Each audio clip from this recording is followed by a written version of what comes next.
नमस्कार प्यारे विद्यार्थियों, DAV model public school Hindi कक्षा में आपका स्वागत है।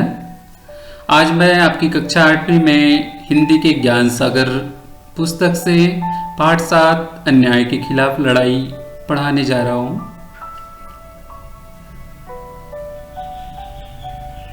एक सुंदर विचार के साथ आज की कक्षा प्रारंभ करते हैं।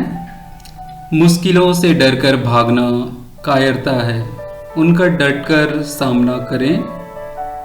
अर्थात हमारे जीवन में अनेक मुश्किलें आती है, उनसे हम छोड़कर भाग नहीं सकते, उनको छोड़कर हम जा नहीं सकते, उनसे लड़ना जरूरी है, मुश्किलों को दूर करना जरूरी है, उनका सामना करना जरूरी है, तभी हम जीवन में सफल हो सकते हैं।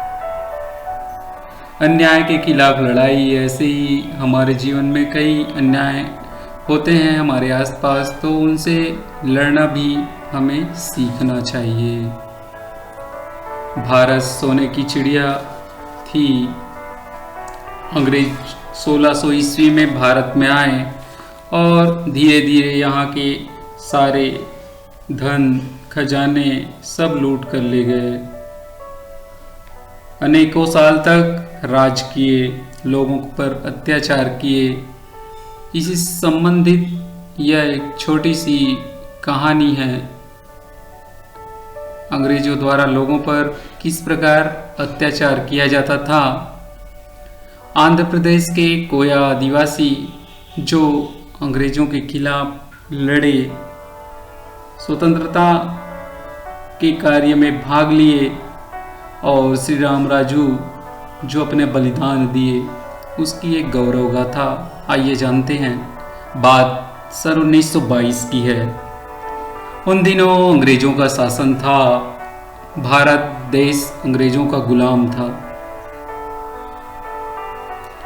अंग्रेजों की गुलामी की जंजीर में जकड़ा हुआ था भारत। अपने जो लोग थे, भारत के अनेक प्रांत के लोग थे, उनको अनेकों अत्याचार सहने पड़ते थे, कभी मार तो कभी तिरस्कार। अंग्रेज शासन ने सभी अपने स्वार्थ पूरे करने के लिए हमारे देश के लोगों को डरा धमका कर रखे थे, उन पर अत्याचार करते थे। पर उनकी धमकियों के खिलाफ लड़ने की हिम्मत रखने वाले भी लोग थे। कुछ लोग डरते थे तो बहुत सारे लोग हैं जो हिम्मती थे। जैसा आप जानते हैं, देश की स्वतंत्रता आंदोलन में लाला लाजपत राय, गांधी जी, सुभाष चंद्र बोस, भगत सिंह, ऐसे अनेक क्रांतिकारी हुए जो देश को आज़ाद कराने के लिए न अंग्रेजों से डरे बल्कि वो उनसे लड़े और देश को आज़ादी दिलाई। ऐसे ही लोग थे आंध्र प्रदेश के कोया आदिवासी और उनका नेता श्री राम राजू। दिनों दिन अंग्रेजों का अत्याचार बढ़ता गया, लोगों पर अत्याचार करते गए, उनकी जल जंगल जमीन धन दौलत सब अंग्रेज लूटने लगे, अपना अधिकार जताने लगे। आंध्र प्रदेश के घने जंगलों के बीच रहने वाले कोया आदिवासी सीधे रूप से खेती के माध्यम से अपना जीवन निर्वाह करते थे, कृषि कार्य करके अपना जीवन यापन करते थे। पर जब से अंग्रेज ने उनके बीच आकर धीरे धीरे हक जताने का प्रयास किया, उनका जीवन तो मुश्किल सा ही हो गया। कैसे अपने आप को स्वतंत्र महसूस करे, कैसे वह स्वतंत्रता पूर्वक जीवन जिए, क्योंकि उन पर तो अब हस्तक्षेप होने लगा। अंग्रेजों का अत्याचार बढ़ता गया। अंग्रेजों की योजना थी कि ये जो बड़े बड़े पहाड़ी घने जंगल, इन सबको, पहाड़ों को तोड़ दें, जंगलों को काट दे और उन पर एक सड़क बिछाए ताकि दूर तक हम पहुंच सकें, ऐसे अंग्रेजों का विचार था। पर सड़क निर्माण के लिए मजदूर कहां से आएंगे, ये सवाल जब तहसीलदार के सामने आया तो उनकी निगाह कोया आदिवासियों पर पड़ी।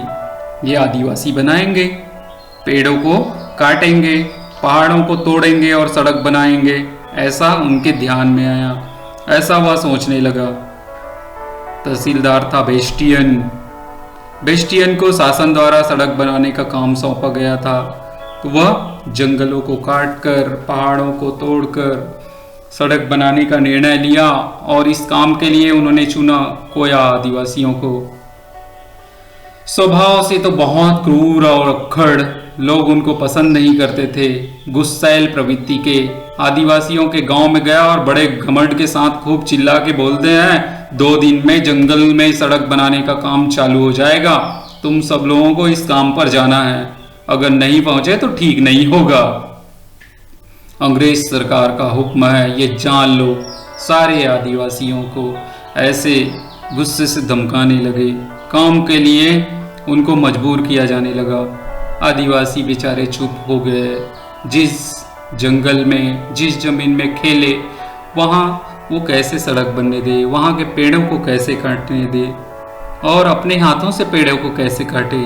बेचारे घने जंगलों में अकेले पड़ गए थे। किससे पूछें, क्या करें तो क्या करें। असमंजस की स्थिति हो गई, समझ ही नहीं आ रहा था। किसी ने हिम्मत करके तहसीलदार से पूछना चाहा कि काम करेंगे, इसके बदले क्या मिलेगा। बेस्टियन तो तमा गया, उसका चेहरा गुस्से से लाल हो गया। क्या मिलेगा? हुक्म बजाना नौकर का काम है और हुक्म देना हमारा। आदेश हम देंगे, काम तुम करोगे। आगे से ये कोई सवाल नहीं पूछेगा कि काम करेंगे तो क्या मिलेगा। ऐसे बेस्टियन क्रोधित होकर सारे आदिवासियों को डराने लगे, धमकाने लगे। दिन बीतता गया, बेचारे आदिवासी थोड़े सहम से गए, काम पर जाने लगे, पर उनका मन नहीं मानता था।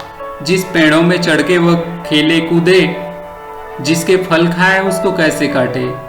बेचारे अपमान से ही अंदर अंदर घुट रहे थे और मन में अपमान के साथ साथ एक गुस्सा भी सुलग रहा था कि हमारी जंगल में जो पेड़ हैं उनको काटने के लिए अंग्रेज हम पर दबाव बना रहे हैं, हम ये होने नहीं देंगे। धीरे धीरे दिन बीतता गया। उन्हीं दिनों एक साधु जंगल में आकर रहने लगा था और उस साधु का नाम था अल्लूरी श्रीराम राजू। आइए जानते हैं अल्लूरी श्रीराम राजू जी कौन है। अल्लूरी श्रीराम राजू ने हाई स्कूल तक पढ़ाई किया था। उसके बाद अगली पढ़ाई छोड़कर 18 वर्ष की उम्र में ही वह साधु बन गया था। पूरा ध्यान उनका लोगों की सेवा में, दूसरों के दुख दर्द हरने में लगाने का निश्चय कर लिया। और जब वह उन जंगलों में रहने आया तो आदिवासी लोग से अच्छी तरह से हिल मिल गया। उनके सुख दुख जानने लगे, उनकी बातों को समझने लगे। लोग उसे अपने दुख दर्द की कहानी बताते थे और पूछते थे कि अपने कष्टों से कैसे छुटकारा पाए। हमारे जीवन में इतने सारी कष्ट हैं, इतनी सारी आपदाएं हैं, अंग्रेजों का अत्याचार है, हम गरीब हैं, कृषि कार्य करके जंगल के उत्पाद खा के अपना जीवन यापन करते हैं, अपना जीवन चलाते हैं, कैसे इन सबसे उबरे। तो साधु तो परोपकाराय फलंति वृक्षा, परोपकार के लिए जिस प्रकार वृक्ष फल देते हैं वैसे ही साधु लोगों के हित के लिए ज्ञान देने का काम करते हैं। श्री राम राजू ने आदिवासियों से कहा, अत्याचार के सामने दबना नहीं चाहिए, तुम लोगों को काम पर जाने से मना करना चाहिए। उनकी बात सुनकर आदिवासियों में थोड़ी हिम्मत आई और सोचा कि अंग्रेजों को हम मना करें काम के लिए। इसके बाद आगे क्या होगा बच्चों, इसको मैं अगले वीडियो में बताऊंगा। आशा करता हूँ कि आपको यह पाठ अच्छे से समझ आया होगा। अब अपनी अभ्यास पुस्तिका निकालकर इन प्रश्नों के उत्तर लिखेंगे।